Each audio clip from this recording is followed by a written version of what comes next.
mo na lang. Kasi nga ho, matanda na ho yung mga yan. Mahirap namang sagutin pa natin sila, awayin pa natin sila. Diba? Iintindihin na lang ho natin kasi nga ho, tatanda ka rin. Pero ipakita mo pa rin yung pagmamahal mo sa kanila. Kaya nung mamatay, kaya naiintindihan ko si Pinky, nung mamatay si Brother Jeff, tumigil ho sa pag-aaral si Kring Kring sa Sasha. At lubahaw, napakahirap nun, sapagkat alam natin na siya yung breadwinner. Kaya ho sabi ng tatay ni Pinky, si Kring Kring, tuwing semester mag-e-enroll, every year humihinto. Nasanay na yung bata, hinto ng hinto. So hirap pag nawalan ka na magulang? Sino magsusupport sa'yo? Walang tatay na magpo-provide ng pangangailangan. Di ba? Hindi ko alam paano namatay ang mga magulang ninyo. Siguro naging supportive ang mga magulang po ninyo. Hindi naging madali para sa ating lahat yung mga problemang yan. Di ba? So dapat pinaghahandaan natin yan. Paano natin matatapos ng maganda yung relasyon natin sa ating mga magulang? How can I finish well with my parents? Diba? Magulang din ako. At kung paano ko tinrato yung mga magulang ko ngayon at biyenan ko ngayon, ganun din ako itatrato ng aking mga anak. Naintindihan niyo ba yan? Kasi sabi ng Bible, honor your parents. At magkakaroon ka anak, yung honor din ng parents, vice versa. At kung hindi ho naging maganda, kung paano mo tinapos ang relasyon mo sa iyong mga magulang, I don't think yung magiging anak mo, itatrato ka rin ng tama. Kasi hindi nakita sa iyo yung bagay na yon. So ang tanong, how you will finish, how well you are going to finish your relationship with your parents. Di ba? Magulang ka man, may mga magulang tayo, at hindi ko alam yung kalagayan nyo. Number 1, let us honor our parents by supporting their needs.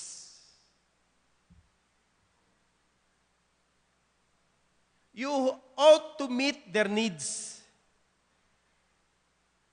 Golden rule yan ng Panginoon. Matthew chapter 7, verse 12.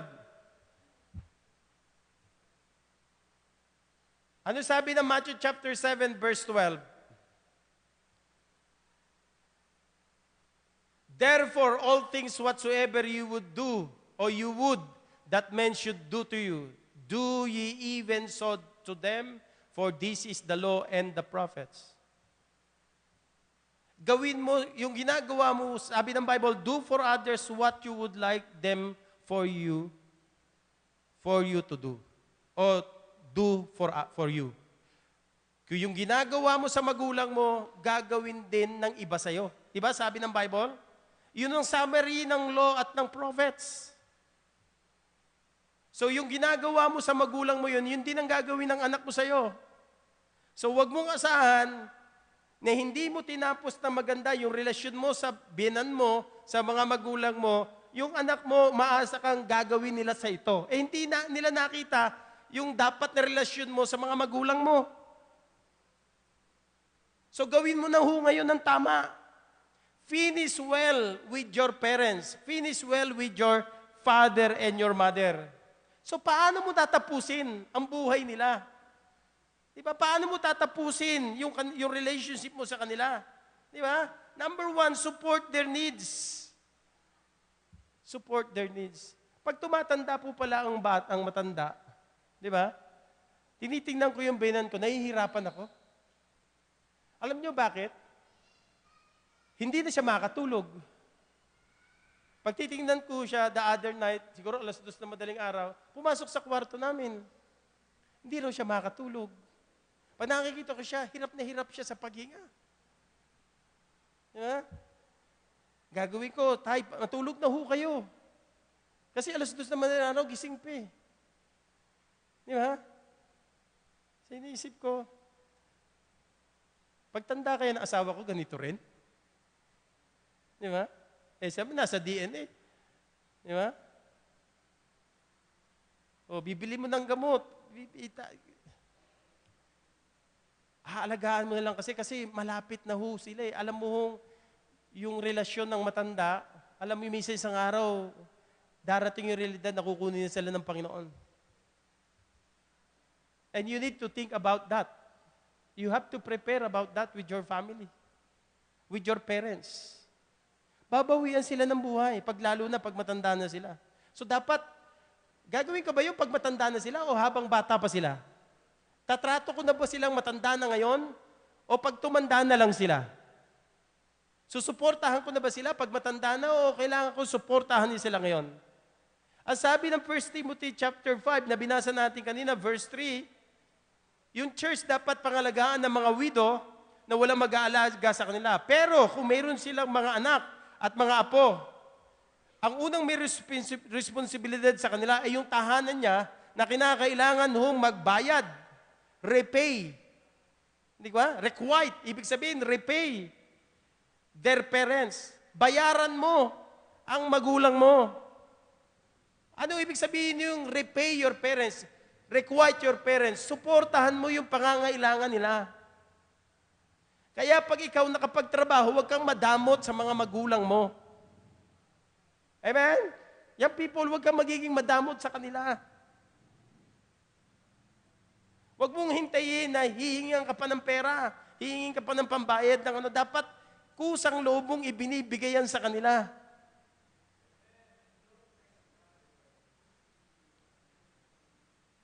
Totoo naman, minsan, ma-pride din ng mga magulang, huwag kang hihingi sa kanila. Eh kung wala naman talagang kusa sabihan mo na. Eh kung Kristiyano na, sabihan mo na, anak, baka gusto mo magbigay ng pambayad, ng pagkain.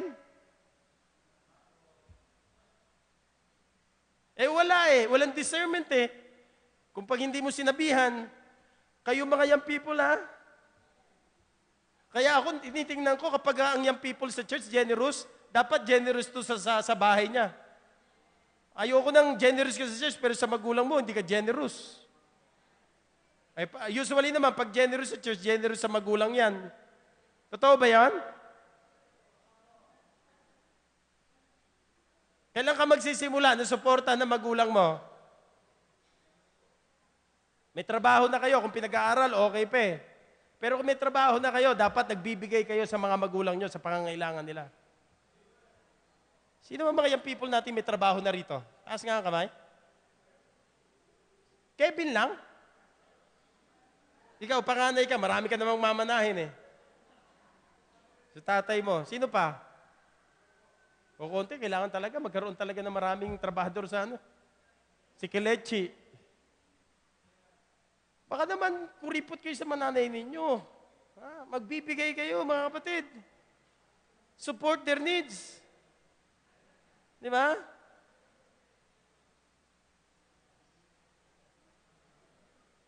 Tama mo ba? Sino suporta? Pangalawa, the decision to accept change.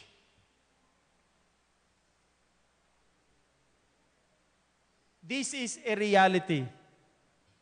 Change is a reality. Di ba si Jesus Christ, minsan kausap niya ang isa sa mga disipulo niya patungkol sa pagbabago. Ano mangyayari kapag ang disciple niya ay matanda na? Ang sabi ng Panginoon, nung bata ka, binibihisan ka pa. Di ba? Tama, no?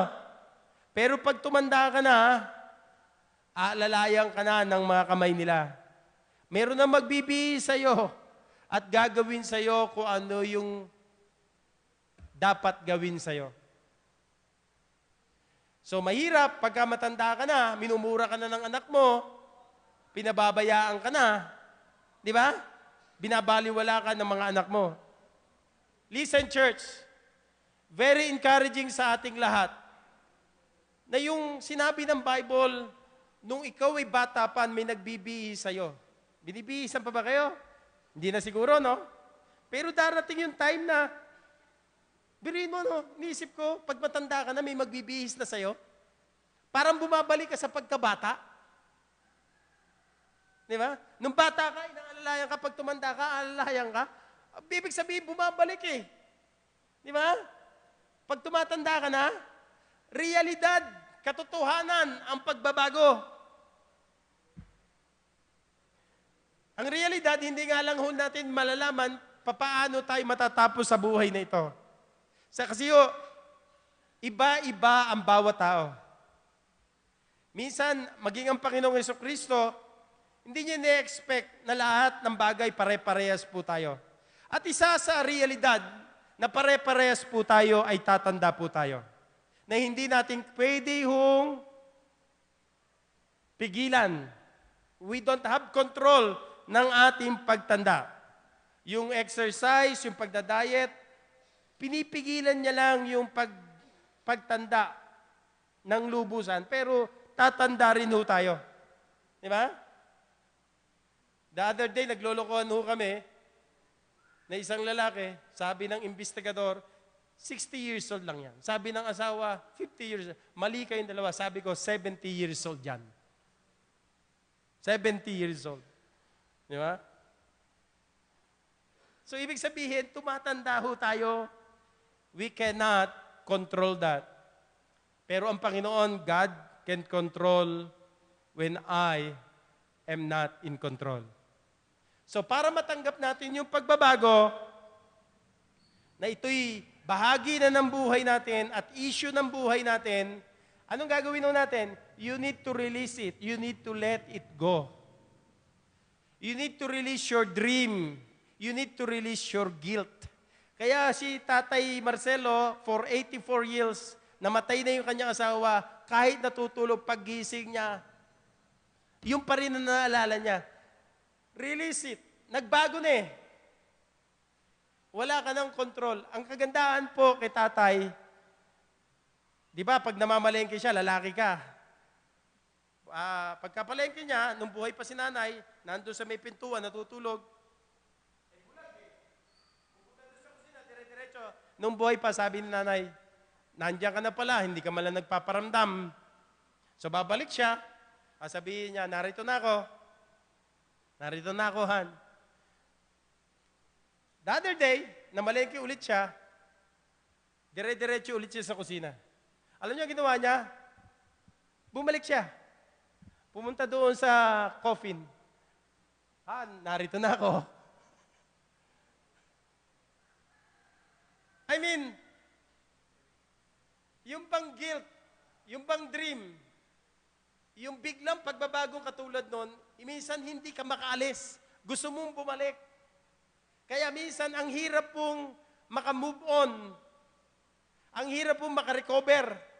Di ba? So, unang-una sa lahat, para ma-finish natin ng tama, support their needs. Kung kinakailangan, ha? Kung hindi naman kailangan ng parents, wag. By the way, kailangan ba ng parents? Hindi. Kailangan.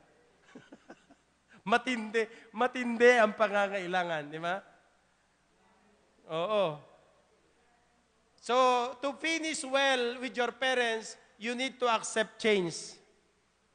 Inevitable yan, yung mga pagbabagong yan, yung pagtanda na yan, hindi maiiwasan yan.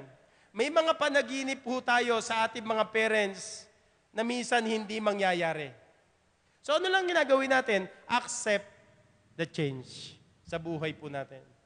So, anong gagawin po natin? 1 Thessalonians chapter 5, 16 to 18. Ibigay mo lahat sa Diyos yung mga panaginip mo. Ibigay mo lahat sa Diyos yung mga decision mo. Kung hindi man mangyari yon, at least na ibigay mo sa Panginoon. So, paano ka mabubuhay sa reality? Sa mga inaasahan mo sa buhay. 1 Thessalonians 5:16, rejoice evermore. Pray without ceasing. And verse 18, in everything give thanks. Di ba? Magpasalamat, manalangin, di ba? Sa lahat ng bagay, at ang sabi ng Bible, manalangin sa tuwi-tuwi na. So you release your guilt. Di ba? You release your dream. Di ba? Alisin mo yan sa buhay mo to finish well. Pangatlo, share the load. Share the load. Make a decision that you are going to share the load today. Ano yung load na yan? Hindi yung globe load, Hindi smart load. Di ba? Ibig sabihin yan yung burden. Yung mga cares sa buhay. Kasi as a human being, kailangan natin ng iba na kapag may burden po tayo, someone will help you to carry it. Sinabi naman ng Bible yan Galatians chapter 6 verse 2. Ano sabi ng Galatians 6:2? Ang sarap na meron kang mga magulang, meron kang mga anak, na alam mo na pag may problema ka, meron kang mababahaginan. Masasabihan ng problema. Kayo ba mga anak, nag-share ng inyong mga problema sa inyong mga magulang? Ha? Ang magulang kayo, nag-share ng mga problema sa anak? Diba? As friends, dapat ganoon ka-close yung relationship ninyo sa bawat isa. Diba? Alam niyo po bang ang hirap namang i-carry ang burden ng mga parents, minsan hindi mo maintindihan? Diba, no? Kasi yung pagka tumatanda pala, ang matanda talagang nagiging makulit. Totoo ho ba yun? Pagka tumatanda ang tao, nagiging makulit? Di ba? Kulit-kulit. Di ba? Ang asawa ko, pag nagdadrive ako ng sasakyan, sa unahan, malayo pa. Up. Ingat ka. Doon ka na nga lumupo sa likuran. Kasi nauaan mo kaagad yung preno eh. Di ba? Minsan daw, sila yung Holy Spirit ng tahanan no? Pero wag namang Holy Spirit, di ba? Pangit naman yun. I-compare ang asawa sa Holy Spirit. Di ba? Mga fallen angel na lang. Mas bagay sa kanila, hindi naman. Sorry. Di ba? So to make it through, to finish well with your parents, support their needs. Ano yung pangalawa? Make a decision. Saan? Sa mga pagbabago. Yung pangatlo? Share the load. Number 4, balance my life. Kapag nagdadala ka ng mga mabibigat na suliranin, matutunan mong balansehin ang buhay mo. Yun ay napakahalaga. Ano ibig ko sabihin, mga kapatid? Learn to balance your life. What do you mean by that? Yung bang heavyweight, yung bang mga burdens mo sa buhay, yung mga stress mo sa buhay, pag hindi mo natutunang balansehin yan, kung ano yung importante, kung ano yung mga immediate na dapat mong gawin, ang mangyayari, magiging madali para sa iyo ang pagtanda at pagkakasakit. At higit sa lahat, yung pagkamatayan mo, madadali. Pero kapag natutunan mong balanse ang buhay, you will learn to restore yourself and you have learned to recover. Ano sabi ng Mark chapter 12, verse 31? Tingnan nyo, tinuro sa atin ni Jesus Christ yung isang balanseng buhay. Ano sabi ng Bible? Mark chapter 12, verse 31. And Jesus sat over against the treasury. Mark chapter 12, verse 31. And the second is like, namely this, thou shalt love thy neighbor as thyself. There is none other commandment greater than this. So yung salita pong, love thy neighbor as thyself. So love others, love yourself. Balance, di ba? Hindi lang naman po pwede sarili mo lang. Kailangan matuto ring magmahal sa iba. Di ba? Love others as well, you need to love yourself. Bakit ho napakahalaga na dapat mong mahalin din yung iba?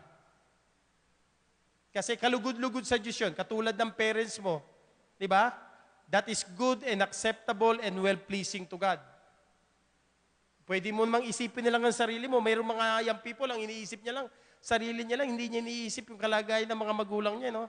Alam niyo mga kapatid, nakalulungkot isipin kapag meron tayong mga anak, wala siyang inisip kundi sarili niya lang. Pero hindi niya iniisip ng nanay ko, nagtatrabaho, napupuyat, napapagod, tumatanda na, Ako naman, nag-aaral na ng ganito. Panay pa reklamo ko sa buhay. Di ba? Hindi ho maganda na mayroon tayo mga anak na ganyan, walang pakailam sa atin. Di ba? Ikaw na lang ang lagi nag-iisip para sa kanya. So church, balansehin natin ang ating buhay. Di ba ang ganda na tayo ho, minamahal natin ang sarili natin at the same time, minamahal natin ang iba. Number 5, expect to grow. James chapter 1, 3 to 4. James chapter 1, 3 to 4. Hindi lamang po balance your life. Number 5, expect to grow. James chapter 1, 3 to 4. Knowing this, that the trying of your faith, what? Worketh patience. Malalaman nyo pag nagmamature na ho kayo. Patience. Malalaman nyo kapag kayo mag-asawa, nag-go-grow at nagmamature na. Patience. Paano nyo nalalaman nagmamature na kayo mag-asawa? It's not just the years, ha? Yung relationship nyo. Pag nag-aaway na ho kayo, you handle it maturely. You handle it prayerfully. You handle it with love and care. Sa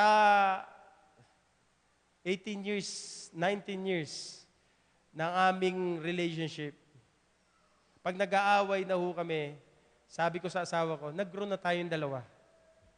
Hindi na tayo nagsasabunutan. Merong mga mag-asawa na ngayon, ang tagal-tagal na nagsasama, hanggang ngayon nag-aaway pa rin. Alam niyo ba yan? Nagkakasakitan pa sila mag-asawa. Yung bang, pagka hindi na kayo magkaintindihan, andali nyo nang i-resolve yung problema sa relationship ninyo. Hindi na siya tumatagal ng matagal. Right there and then, nire-resolve nyo kagad yung problema. Kasi alam nyo, hindrance yan sa prayer. Pangalawa, hindi ka makakatulog, hindi ka makakakain, hindi ka magiging maligaya. Kahit nagtatrabaho ka, kumikita ka, kapag may problema ka sa asawa mo, hindi po pwedeng maging fulfilled ang buhay mo kasi yung kalahati ng buhay mo nasa kanya. Kaya wag mo sabihin sa akin, ayos ka kahit ayaw niyang makipagkas. Hindi po pwede yun kasi isa na lang ho kayo, isang damdamin, isang puso, isang buhay. Kaya nga pag namatay yung kapartner mo, kalahati ng paa mo nandun na sa hukay. Di ba? Expect to grow. This year, 2014, yung relationship natin sa Panginoon, sa ating mag-asawa, sa ating pamilya, mag-grow po tayo. Kasi sabi ng Bible, the trial of your faith worketh patience. That's what the Bible says. Do not handle problems prematurely. Do it maturely. At ang sabi ng Bible, you will develop patience. You will develop what? More power and more security and confidence. So paano ka lalago? Di ba? How you will grow? How you are going to settle the issue? Ganito, no? Yung magulang ko at yung binan ko, dapat kasundo ko sila. Hindi ko sila dapat kaaway. Hindi ko sila dapat threat sa akin. Naintindihan niyo ako? Kasi yung mga yan tutulong sa iyo eh. Pag may problema ka, sila tutulong sa inyo. Sila susuporta sa inyo. Kung ayaw nila, hindi po pwede yun. Kasi isa na lang kayong pamilya. Di ba? Mahirap yun, namatay na yung binan mo o magulang mo, may sama ka pa ng loob. Kung Kristyano tayo, dapat matured natin hinahandle ang lahat ng bagay na yan. So wag na nating dalhin yan sa 2014. Kasi ipapasa nyo rin sa anak nyo yan, ipapasa nyo rin sa ibang tao yan. At gagawin din ng mga anak nyo yan sa inyo. So wag nyong gawin, wag nyong pahintulutan yung mga bagay na alam nyo na hindi magiging maganda sa future ninyo at hindi kayo tatrato ng tama ng mga anak ninyo. So balance your life, expect to grow. tayo mga parents, tayo mga mag-asawa, ine-expect ko sa 2014, yung mga problema niyong inaharap, handle it maturely. How? Communicate properly. Paano natin mariresolve ba to? Ito ang dapat natin gawin. One at a time. Di ba? Kung kinakailangan may magsakripisyo sa lahat ng bagay, gawin ninyo. Tutuwa ko kay Pastor Cesar, si David, gustong mag-aral sa Mapua, hindi kaya. Sabi ng Kuya, David, pagkatapos ko at nakapagtrabaho ko, ako magpapaaral sa iyo sa Mapua. Which is good. Hindi, yung mga anak kapag hindi nag-aral, nagre-rebelde.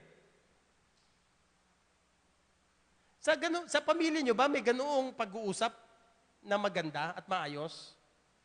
Dapat ganun eh. Dapat naiintindihan mo yung kalagayan ng magulang mo, sitwasyon nila.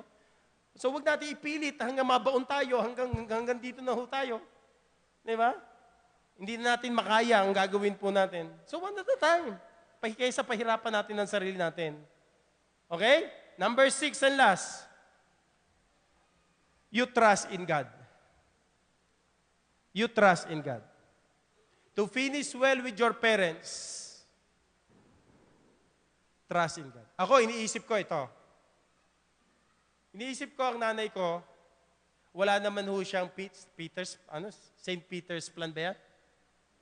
Wala ho siyang maayos na paglilibingan. Iniisip ko yan. Kung titingnan ko mga kapatid ko, they are not able to do it. Nitingnan ko ang binan ko, sino magsusupport sa kanila pag sila'y namatay. I need to prepare that. Kasi mahal ko sila eh. Di ba? Kailangan ko silang alagaan, kailangan ko silang pagandaan. Kailangan mong gawin yan habang maaga. Anong gagawin natin? Trust in God. Anong sabi ng Matthew chapter 11 verse 28? Come unto me, all ye that labor and heavy laden, and I will give you what? Rest. Ibig sabihin, kapag pinagkakatiwala mo sa Diyos, kinukumit mo lahat sa Panginoon, ang pamilya mo, ang relationship mo, laging may kapahingahan, laging may katahimikan, laging may kaayusan ng lahat ng bagay kung nagtitiwala tayo sa Panginoon. I hope, let us finish well with our parents. Yung hindi pa sila tumatanda at patanda pa lamang, hindi pa sila nagkakasakit at hindi pa sila mamamatay, na gawin na natin ang pinakamaganda, the best sa buhay nila. Ibig pa sabihin ganito eh. Minsan lang ho tayo mabubuhay with our parents. Minsan lang natin makakasama ang parents natin. Huwag nawa tayo na lumuluha at naghihinagpes sapagkat hindi natin nagawa ang best sa kanila. Gawin na natin ngayon. Yung sabihin na natin, mahal po kita nanay, tatay, heto po ang suporta namin. Kung ano ang kailangan nyo, nariyan lang po kami, tutulungan po namin kayo. Amen? Let us finish well in 2014. Tapusin ho natin lahat na magaganda. Ang ating pananampalataya, ang ating paglilingkod, ang ating relationship, ang ating paglilingkod, ang ating ministry, at higit sa lahat, ang relationship ng mag-asawa at ang relationship natin sa ating mga magulang. Will you commit that? Let us finish well. 2014 now. Let us change. Tayo manalangin. Lord God, salamat po sa ibinigay mong mga magulang po sa amin. Alam po namin na sila'y napapagod, nabibigat